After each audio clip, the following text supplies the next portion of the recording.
याद रखो, आप एक प्लान के, एक योजना के तहत बुलाए गए हैं, हाँ या ना? अगर आप क्रिश्चियन हैं, बंद कर दे। अगर आप क्रिश्चियन हैं, अगर अगर अगर आप बैप्टाइज्ड हैं, अगर आपने यीशु मसीह को स्वीकार कर लिया, आप एक योजना के तहत बुलाए गए। परमेश्वर का एक गहरा प्लान है आपकी लाइफ में, लेकिन उसे पूरा करने के लिए उसको आपकी कोऑपरेशन की, आपकी सहायता की जरूरत है कि वो अपनी उस योजना को आपकी लाइफ में पूरा कर सके। अब यहां भी मैं आपको वचन सुना तो सकता हूं, लेकिन जबरदस्ती मैं आपसे मनवा नहीं सकता हूं। आपकी माताजी घर में खाना पका तो सकती हैं आपके लिए, लेकिन आपके लिए वो खा नहीं सकती, खाना आपको पड़ेगा। उसी तरह से जो डेस्टिनी, जो मंजिल परमेश्वर ने आपके लिए रखी है, वो परमेश्वर आपको बता सकता है, आप पे जाहिर कर सकता है, लेकिन खुद आपके लिए वो कुछ नहीं कर सकता जब तक आप अपने कदमों को स्ट्रांग करके, अपने विश्वास को मजबूत करके उस मंजिल की तरफ खुद अपने पांव को मत बढ़ाएं। एक दिन पांव भारा हो सकता है, स्ट्रांग, एक दिन कीचड़ में जा सकता है, एक दिन दुखी हो सकता है, लेकिन आपको याद रखना है, आपको वो पांव उठाने पड़ेंगे और अपनी मंजिल की ओर बढ़ना पड़ेगा। अपनी डेस्टिनी के लिए खुद वर्कआउट करना पड़ेगा, अगर आप चाहते हो कि वहां आप पहुंच पाए जहां परमेश्वर आपको लेके जाना चाहता है। और आज यीशु मसीह के नाम में रिसीव करो फायर और ग्रेस।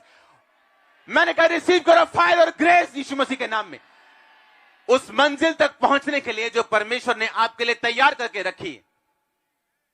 हालेलुया। इसलिए बाइबल कहती है गलातियां 6:5 में कि हर एक व्यक्ति अपना बोझ वो स्वयं उठाएगा। हर एक व्यक्ति अपना बोझ क्या करेगा? स्वयं उठाएगा। आपका बोझ आपकी माताजी या पिताजी नहीं उठाएंगे, आप अपना बोझ स्वयं उठाएंगे। इसे स्क्रीन पे पढ़ेंगे, फुल स्क्रीन के ऊपर, क्योंकि हर एक व्यक्ति अपना ही बोझ उठाएगा।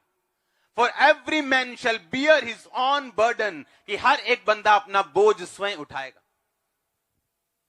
ताकि आपको उस परमेश्वर डेस्टिनी, उस मंजिल तक लेके जा सके जो परमेश्वर ने आपके लिए तैयार करके रखी। क्योंकि मैंने आपसे फिर कहा, मैं आपके लिए पका तो सकता हूं, पर आपके लिए खा। आपकी माताजी आपके लिए पका तो सकती हैं अच्छे से अच्छा, जो आपका फेवरेट हो, लेकिन वो आपके लिए खा नहीं सकती। आपको खुद खाना पड़ेगा अगर आप अपने पेट को भरना चाहते हैं तो। उसी तरह से परमेश्वर आपके लिए बड़ी योजना रखते हैं। आप किसी भी बैकग्राउंड से क्यों ना हो, आप किसी भी छोटी से छोटी जगह से क्यों ना निकले हो, इसलिए परमेश्वर ने कहा गिदोन, हे शूरवीर सूरमा, यहोवा तेरे संग है। उसने कहा आप मुझे शूरवीर क्यों कहते हैं? क्या आपको नहीं मालूम मेरा कुल सबसे छोटा है? हम अपने कुल में सबसे छोटे, मैं अपने परिवार में सबसे छोटा हूं, तो शूरवीर तो हम सोच भी नहीं सकते। लेकिन परमेश्वर की यह योजना थी, उसका प्लान था, और उसके प्लान में गिदोन एक शूरवीर सूरमा था, जबकि दुनिया के लिए वो एक आम सा लड़का था, शायद सबसे छोटा और सबसे निकम्मा था। क्या आप नहीं जानते परमेश्वर की ये हॉबी है? जिस तरह आपकी हॉबी है क्रिकेट खेलना, मैच देखना, गोल्फ खेलना, परमेश्वर की हॉबी है वो निकम्मों को बेस्ट बनाने की हॉबी रखता है। उसकी हॉबी है, बाइबल कहती है वो तुच्छों को चुन लेता है। उसकी हॉबी है वो गरीबों को चुन लेता है। ये उसकी हॉबी है, और उसको ब्लेस करता है और खड़ा करता है। वो आपको खड़ा करने जा रहे हैं, वो आपको ब्लेस करने जा रहे हैं। आमीन, ऊंचाई आशीष आपकी है। लेकिन याद रखो, आपको वर्कआउट करना पड़ेगा अपनी डेस्टिनी के लिए, अपनी खुद की मंजिल के लिए। आपको खुद वर्कआउट करना पड़ेगा, आपको खुद काम करना पड़ेगा। आपका भाई आपके लिए काम नहीं करेगा, आपकी माता, आपके पिता, आपके लिए रिश्तेदार काम नहीं करेंगे। आपको खुद विश्वास के कदम उठाने होंगे, आपको खुद विश्वास करना होगा। क्योंकि याद रखो, हर वक्त आपके दिमाग में और आपके दिल में लड़ाई चलती है, विश्वास की अविश्वास के साथ, पवित्रता की पाप के साथ, लालच की फेथफुलनेस के साथ। अगर आप वो लड़ाई नहीं जीत पाए, आप परमेश्वर की योजना को पूरा नहीं कर पाएंगे। आपको वो लड़ाई जीतनी होगी अपने दिल में, अपने मन में, अपने दिमाग में। उस लड़ाई को दिमाग में जीतने के बाद आपको स्टेप उठाने पड़ेंगे, विश्वास के कदम उठाने पड़ेंगे। जिस तरह आज चर्च आना, वर्शिप करना, कई लोग दुखी होने के बावजूद भी परमेश्वर की महिमा करना, यह आपका विश्वास का एक कदम है जो आपको आपकी मंजिल की ओर लेके जा रहे हैं। और जब आप अपनी मंजिल की ओर पहुंच जाएंगे, आप देखेंगे कोई भी वस्तु आपने खोई ना होगी। आप देखेंगे कुछ भी ऐसा नहीं होगा जो आपके पास ना होगा। आप देखेंगे आपकी लाइफ सक्सेसफुल है, सेटिस्फेक्शन वाली लाइफ है, कंटेंटमेंट वाली लाइफ है। आप बेचैन नहीं होंगे जिस तरह लोग बेचैन हैं। क्योंकि 2020 शुरू होने से पहले बहुत सारे लोगों को लगता था कि अगर कोई मशहूर है और उसके पास पैसे है तो वो ब्लेस्ड है। लेकिन 2020 ने आपको यह दिखा दिया कि मशहूर भी आत्महत्या कर रहे हैं, पैसे वाले भी आत्महत्या कर रहे हैं, लेकिन जो परमेश्वर में वो चट्टान की तरह खड़े हैं। आपको 2020 ने दिखा दिया कि जो वचन हम प्रचार करते आ रहे हैं और आप सुनते आ रहे हैं और मानते आ रहे हैं, वो भजन संहिता 91 जो बोलती, जो परम प्रधान के छाए हुए स्थान में बैठा रहे, सर्वशक्तिमान की छाया में ठिकाना पाएगा, ये सच्चा वचन है। आपने देख लिया, उसने कहा वो तुझे महामारी से बचाएगा, बहेलिये के जाल से बचाएगा, तू न रात के भय से डरेगा, ना उस तीर से जो दिन को उड़ता है, ना उस मरी से जो अंधेरे में फैलती, ना उस महारोग से जो दिन दोपहरी में उजाड़ता है। आपने देख लिया। देखा कि नहीं देखा? इतना कुछ देखने के बावजूद भी अब आपको विश्वास के कदम उठाने हैं।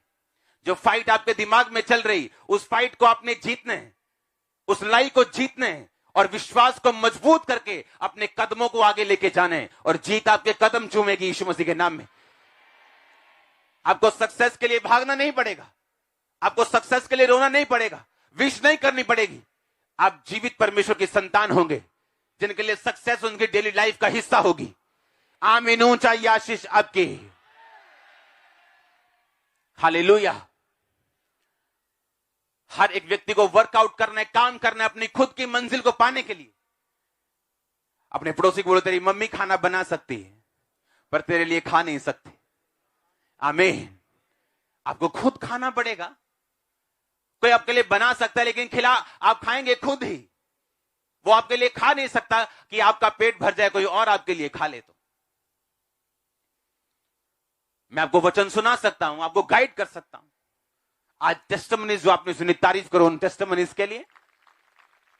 आपने देखा किस तरह से परमेश्वर ने काम किया उन लोगों की लाइफ के अंदर, और वो हैरान थे कि हमने ये बात तो बताई भी नहीं, हमने तो प्रेयर रिक्वेस्ट में भी नहीं लिखी, हमें तो कोई जानता भी नहीं, हम तो आपसे मिले भी नहीं। परमेश्वर यहां मौजूद है। ये प्रूफ है। और ये एक हफ्ते का नहीं, आपने इन 16 सालों के हर हफ्ते में इस प्रूफ को देखा है। ये बात आपके लिए काफी है विश्वास में मजबूत होने के लिए। क्योंकि अगर परमेश्वर किसी का केस हल कर सकता है जो एक बड़ा केस था, तो आपका भी हल कर सकता है। उसको मौका दो कि वो आपको छुए, लेकिन उसकी टाइमिंग हर एक व्यक्ति की लाइफ में अलग अलग, उसकी योजना के हिसाब से, उसकी प्लानिंग के हिसाब से। कईयों को वो जेल में जाने देता है यूसुफ की तरह, दाऊद की तरह उनको धक्के खाने देता है और बियाबान में भेड़ और बकरे को चराने देता है, निराशा के दिन उनकी लाइफ में देता है। अपने आप को दूसरे से कभी कंपेयर मत करो, क्योंकि आप अलग बनाए गए हर एक व्यक्ति से। बाइबल कहती है एक दूसरे के साथ मिलान करके मूर्ख मत ठहरो, क्योंकि परमेश्वर ने आपको कॉपी नहीं बनाया, उसने आपको अलग बनाया। आपके लाइफ में उसकी योजना भी अलग है, टाइमिंग भी अलग है, हर काम करने का तरीका भी अलग है। जो ब्लेसिंग दूसरे की लाइफ में आसानी से हो सकता है, आपको उसके लिए फाइट करनी पड़े, और जो आपकी लाइफ में आसानी से, वो दूसरा उसके लिए हो सकता है फाइट करता हो। लेकिन आपको हर एक कोर्स लेना है, हर एक क्लास को पास करना है, आगे बढ़ने के लिए और प्रमोशन हासिल करने के लिए। अपनी क्लासेस को आप स्किप नहीं कर सकते। कोई शॉर्ट टर्म कोर्स नहीं है, कोई क्रैश कोर्स नहीं है यीशु मसीह की यूनिवर्सिटी में। आपको हर दिन, यहां तक कि जब आप भटक जाते हैं तभी भी आपको जल्दी उसका रिजल्ट नहीं मिलता। अपनी लाइफ में कोई गलत डिसीजन लेते हैं, आपको जल्दी उसका रिजल्ट नहीं मिलता, लेकिन लॉन्ग टाइम में आपको वो रिजल्ट आता है। उसी तरह जब आप परमेश्वर में सही चलते हैं, आपको रिजल्ट मिलते हैं लंबे समय में।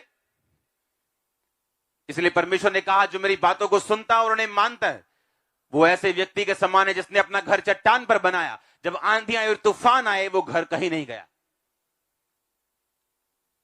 आपको अपना घर, अपनी लाइफ, अपना परिवार परमेश्वर के वर्ड के ऊपर बनाना है। उसके लिए चाहे आपको कितनी भी मेहनत क्यों ना करनी पड़े, कितनी भी बातें क्यों ना सुननी पड़े, कितना भी विरोध क्यों ना सहना पड़े, क्योंकि आपने एक 2020 देखा जहां आप खड़े हैं और जो लोग आपके विरोधी थे वो गिर चुके हैं।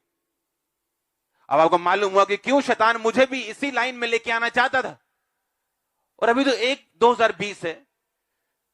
मैंने आपको एक बात सालों से बताता आ रहा हूं, अगर आप मेरी हिस्ट्री को देखें, प्रचार आप देखें, सुने, मैं आपको बताता आ रहा हूं, आने वाले दिन और बुरे। मैंने कहा कि नहीं कहा कि जिस प्रदेश में अन्न उपजता है और वो रोटी खिलाने वाला प्रदेश है, वहां आप लोगों को लाइंस में खड़ा होते हुए खाना लेते हुए देखेंगे। लोग बोलते हैं ये कैसे हो सकता है, ये तो पॉसिबल नहीं। आने वाले दिन और अंधेरे में, लेकिन याद रखो परमेश्वर आपके साथ है जिस तरह अब वो आपके साथ था।